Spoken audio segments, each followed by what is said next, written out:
Ketua Mahkamah Konstitusi Anwar Usman melantik 3 anggota Majelis Kehormatan Mahkamah Konstitusi terkait dengan sejumlah laporan masyarakat.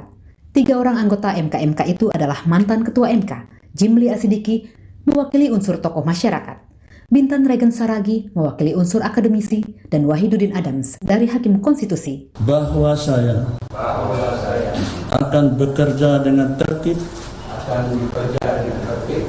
cermat, bersih, dan bersemangat untuk kepentingan bangsa dan negara. Dalam sambutannya, Anwar mengatakan, MK diharapkan dapat menjaga integritas Hakim Konstitusi dan dapat mengungkapkan fakta secara terang benderang.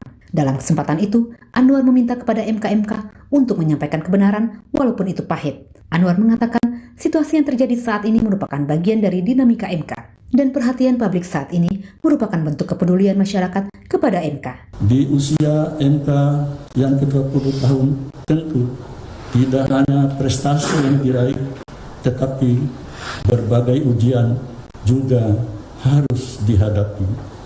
Kadang dipuja dan dipuji, tapi ada kalanya dicaci dan dimaki.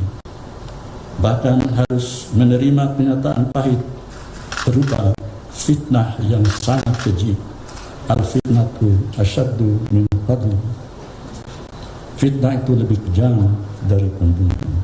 Sebagai informasi, MK akan menjalankan tugas selama 1 bulan ke depan sejak tanggal ditetapkan. Ilham Wiryadi, Hamdi, MKTV News melaporkan.